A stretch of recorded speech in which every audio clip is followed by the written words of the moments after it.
We've started our next episode. Oh, I'm so excited. And we have two of the most amazing Poe podcast people with us on this one. And I love it. We collabed the one time and I already want to just keep collaborating. Keep going. Well, guess what? We're here and we're doing it again. Yes, again. And I'm so sad that you couldn't come for this event. We had a lovely dinner at Annabelle Lee's. Yes. Night. I also saw. And thanks for rubbing it in. Was there? Yes. Our beloved Edgar Allan Poe. I couldn't believe it. In the flesh. I'm used to seeing him in there from time to time, but I didn't even see him come in. And then I was like, what is the commotion going on? And I'm like, oh, it's David Kelts. It was so apropos. Yeah, I think so. It was, again, I mean, we were talking about time travel in the last one. Did somebody know that all the stars were going to align just right? And he was going to waltz in with you guys being there? Yeah, because he overheard us talking about the SteamPunk Festival, and then his wife came over to ask us if we would take a picture with him. Not the other way around. Yeah. So That's really cool. There, they saw us out. So it was Poe paparazzi. It was. So Preciousness. So many Poe puns, and you guys are amazing because that just goes to show you, people watch and listen to your cast, and you are excited to meet you. You guys are amazing as well. So here we are. So our episode today, even though, so it was the same day, but this is a different. So we're just breaking the fourth wall here. I think time traveling. It's more maybe I need some caffeine, which I haven't had any today. So everybody, how can you function? Oh I really don't know. I've only had one cup of coffee, and I'm just dragging. So today we are covering Poe and puzzles and games. That's awesome. Great topic. Yeah, so I guess let's do it. Do it. Alrighty. All right.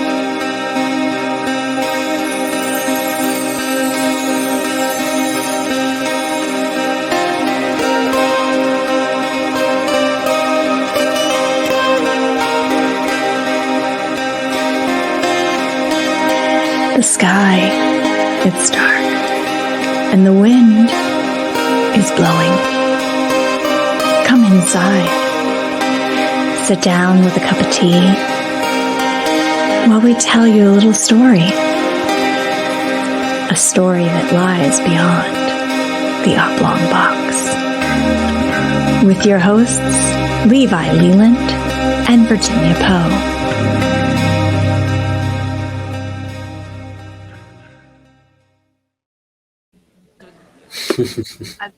Never mind. Of course, you were getting all the laughs in while the intro was playing. Yes. Correct. Trying to anyway. No comedy promises. hour. Just saying. Yeah. So welcome back, all of our listeners and our patrons. Thank you so much, our black cats. We appreciate you. Today's topic: Poe and his love of puzzles and ciphers, and we have games thrown in there too because we have a little game that's been inspired by Eddie, and a book that it's connected to that actually launched at our festival this weekend. We're going to be talking about that. It's called A Cast of Crows. It is a collection of short stories written about various Poe-inspired things. Right. And yours truly and my partner across the screen over there, we actually wrote the intro for this lovely little book, which is right here, if you can see there. Look at us. Yeah, it's so crazy. I love this. That is really cool. A little skull and a raven. A skull with a raven on top. Yes. And I love it. So, and it closes with our little Poetically Yours. Aw, very nice. And hopefully Raven Beer will think that's okay that we use that. We love you. Yeah. Yeah, send us a case, Raven Beer, for the plug. It starts the month of poetry. Oh, yes. Yes. April is Poetry Month. Yes. Yep. which it's April Fool's Day. Well, How can you be? So, truly Poetry Month, or is it not? It is. right. Are we calling Poe a fool? No. 'Cause he was a fool for puzzles. Yes. He was a fool for puzzles. Yes, he That was. is true. Exactly. So, Yeah. Oh. Yeah, I was. Such a fool for puzzles that he actually invited people during the time of the early 1840s to send him cryptograms in order to solve, because he said he could solve any of them. Hmm. He did. And there was only one that he actually did not put the answer to. And everybody was like, but in the Yeah. early 1990s, it was finally published and cracked by another scholar in this time period. Yes. One was So- 1992, and the other one was in 2000. Yeah. Two of the ones that, Weren't published That as weren't he published, solved yeah. it. yes. However, Yes. that fits very well with, if you think about Edgar Allan Poe's personality, he liked to keep a little bit in, and so he didn't give it all out to everybody. Right. And because he had a lot of haters. I mean, come on. Oh, yeah. Yeah. Poe had haters, so he's not going to give it all away. Yeah. So, And in Alexander's Weekly Messenger in 1839 in December, he also put his own ciphers out for the public to try to at their hand at it. Yeah. And so it's kind of interesting. And on our Poe Unplugged the other night, we decided that Poe discovered or created the escape room with the pit and the pendulum. Hmm. It, all the aspects of getting out of that locked room. The escape room I don't want to be in. Yes. The escape room with the ultimate loss. That escape room. No. and the weird part is most did not escape that room during the Spanish Inquisition. No. Exactly. So he can say happily that the rats set him free. Yes. Yeah. So while they were giving the plague to everybody else, they were setting him free by eating his clothes. I guess that was the group that, they all were locked in together. Yeah. Hey, we could call the rats his first fashion designer. You know what? I think you're onto something there. I mean, come on, think about Let's it. add some levels. Let's add Yes. some levels. And that is what It's Poe. that's what you're good at. Yes. You find those degrees Yeah. and Absolutely. layers. Yes. And Yeah. the really abstract, that's me. Straight. This is the way it goes. Me, That's I'm true. like, sweet. No, we can go way, way, way more off topic than that. Okay. And we're gonna wrangle you in like the rats. Yeah, just like the rats. Please, that's all I need. Okay. Now with his puzzles that he would solve, Mhm. and a lot of them, like you were saying something in that episode really interesting too about the ciphers. Yes. Yeah. Tell us more about that. Like the substitution ciphers. Yes. Yes, he really liked the substitution ciphers. That was the main one that he put out for people to try to solve, as well as I think the gentleman that sent in the ones that didn't get solved until our time frame was W.W. Tyler, and this is what he said of him: a gentleman whose abilities we highly respect. And so there was some kind of lore back in there that, or kind of myth, was W.W. Tyler actually Poe with a cryptic name? Oh, yes. That I was remembering. Yes. I have read speculation about that where Poe might have been submitting his own cryptograms and solving Yes. them Right. just for the effect of, Not Poe. being able to solve any cryptogram. He was not an egomaniac like any of the others in history. Right?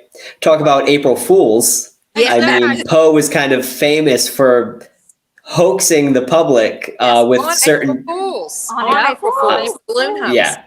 So, Or some you know. milk or you can always fit all those themes in, absolutely.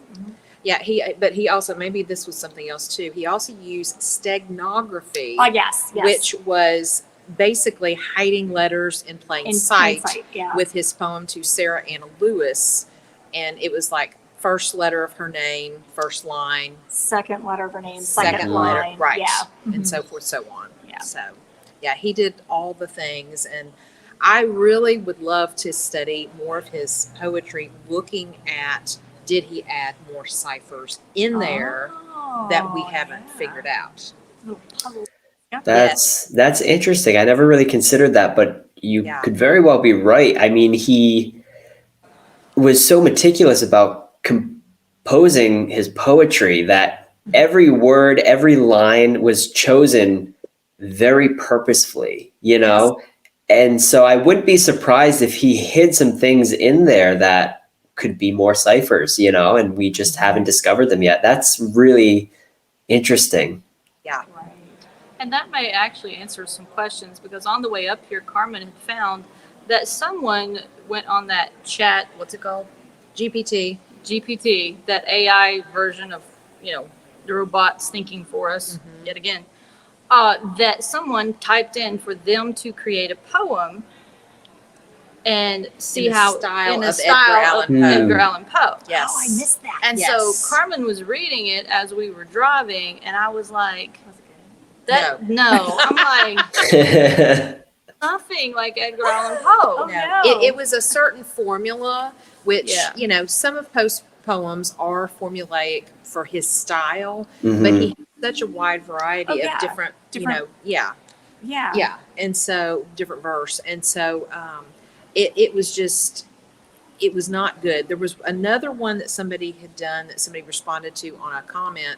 It was a little bit better. I don't have it pulled up right now, but the first one that someone did, it was not very good. Makes sense, because you cannot, even though they are using the actual versage like iambic pentameter, if they're trying to write like Shakespeare. Or using Edgar Allan Poe's whatever parameters he put on his, which not everything rhymed to a certain extent. Right. So that's why it's not iambic.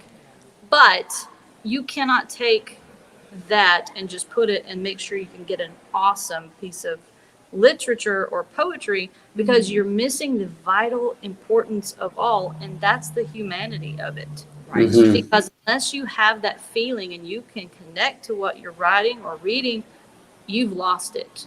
Yeah. So it may be technically correct, but it's not going to be worth it, in my opinion. And the one thing I distinctly remember, and yes, I'm quoting a little Poe right there. Sorry, it just comes out sometimes. I hear you. But is that the poem used a dove, and I'm like, okay, no. And it's like the total opposite of a raven. It's like, okay, use a blackbird, use a grackle, you know, that is more similar to a raven. But I guess, I don't know, I just thought that was very interesting of the contrast that the chat GPI or GPT put in there. Right. Out the horror in me, because I want to hunt them down, because they're always cooing at the wrong time. Yeah. It's like sitting right outside my window at 3:00 in the morning and cooing nonstop. Shut up and go away. Or nevermore. No, I'd actually go for that one, because shut up, you're just a pigeon in disguise. Get away. Yeah. True. So what about the games that you mentioned? The games. So with the book, so there's a book that came out. It is called A Cast of Crows.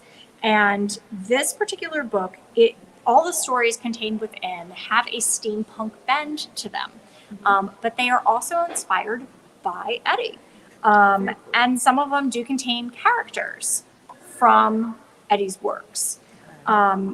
Almost all the authors are here this weekend, which is very cool. That is very cool. But there's also a game that was tied into this book that is a scavenger hunt for everyone who's here. If you are able to, there are ravens hidden around the festival. And if you find these ravens, they have a QR code on them that you can scan. And then it pulls up the clue to the answer. And they are excerpts from the various stories that give you a clue as to who your answer is. Okay. And so they have to write all their answers down on the sheet. And then there's a little basket. And at the end of the weekend, they'll pull the paper out. And if all the answers are correct, they are the winner. And the winners get 2 free weekend passes for next year's festival. Oh, that is awesome. Which I already know the theme of, but I don't know if I'm allowed to say. So I'll just keep that under my Yeah, hush hush. Yes, yes. Keep under it my in your hair. Poe bonnet. I'll keep it in my bonnet. In your bonnet. I know that the very, very popular game Scrabble Yes. was inspired by the gold bug. Yes. Poe's the creator of Scrabble, because of the cryptogram and the gold bug, inspired him to create that board game. And so again, we have like this Poe influence that so many people interact with all the time. I mean, I know so many people that like still love to play Scrabble, and not many know like, hey, that originated kind of with Poe, you know, like another influence. It never ceases to amaze me how many things that Poe actually influenced that we, you know, that we read, watch, listen to, And they just or interact with every day. Yeah, and we just don't know it sometimes, you know. It just Poe was so versatile in his art that, you know, various artists today can still, you know, and when I say artists, that, you know, writers, musicians, you know, even visual artists and board game makers, whoever it may be, are still finding things to pull from Poe that truly inspire them. We just have so much to thank Poe for. Yeah. Yes, absolutely. Once again. Yeah.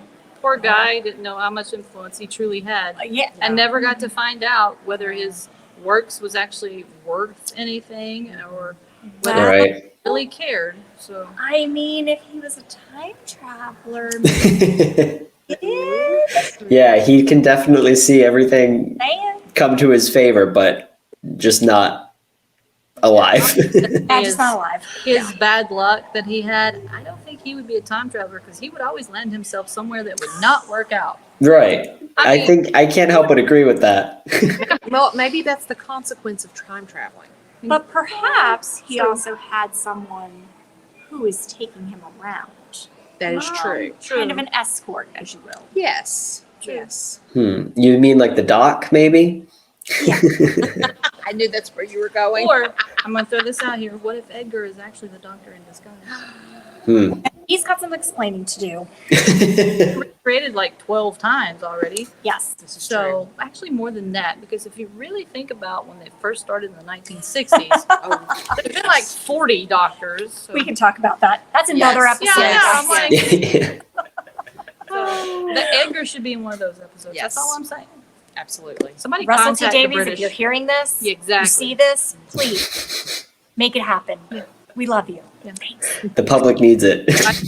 We're good. But yeah, so I thought that was really fascinating that, you know, to coincide with this book. Very much, yeah.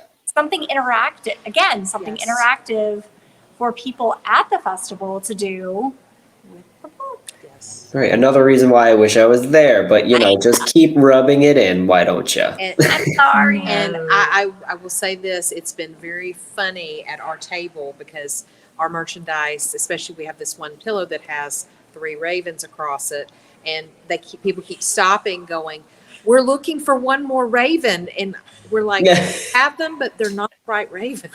Yeah, not those ravens. You got to look for the other ones with the code. It's been fun. It's been That's really fun. Oh, that's so cool. I've seen it happen a couple of times so Yes. far this weekend. They're like, we're looking for a raven. And I'm like, Well, you found one. It just might Not not the be one the you're right looking one. for. Right, right. And that's part of the game. You know, you have to figure that out. Try again. There it goes. Yeah. all right, darling. Well, I guess that concludes. That's it. Well, thank you, Jeanie and Carmen, for joining us on this one. Thank you for having us. Yeah, of course. And we definitely have to do this again. Have fun, guys. Yeah. And have all the fun for me, too. We Yeah, will. we will. We will. So thank you, 6 Degrees of Poe, for coming and sitting in Thank with us you. on this. And it's even in person. Oh my God. Right? It's Except not for on Levi. Zip. Well, Yes. yeah. Yeah, Sorry. that's all right. Eventually, we might see you in person. Yeah. Levi. Right. Yeah, will. no, you will. And yeah, so thanks everybody at the TellTale SteamPunk Festival. We're having a great time. This has been lovely. We can't wait for next year. Yep. And again, thank you to our patrons on Patreon. Of course, if you like our show, please write, review, whatever. Even if you don't like us, we respect your opinion. Creative criticism can be used. Can be useful. Yes. Yeah, just ask Poe. Yeah, just ask Poe. Just not in the tomahawk way. Yes. Yeah. And you can find us on Instagram, on Facebook, again on our Patreon, and of course on our YouTube channel. So until next week. All right, guys. Bye. Bye. You've been listening to Beyond the Oblong Box with your hosts, Levi Leland and Virginia Poe. This program is produced by EG&L Brothers Limited with production assistance by Peter D. Come Rest in This Bosom, arranged and performed by the Ninth Heaven. You can find us online on Facebook at BTOB Podcast, on Instagram at Beyond the Oblong Box, or reach us by email btob1847@gmail.com. If you'd like to help our show grow, consider becoming a patron by visiting patreon.com/Beyond the Oblong Box Podcast. You can also subscribe, rate, or review the show on YouTube, Spotify, Apple Podcasts, or any of your preferred podcast platforms.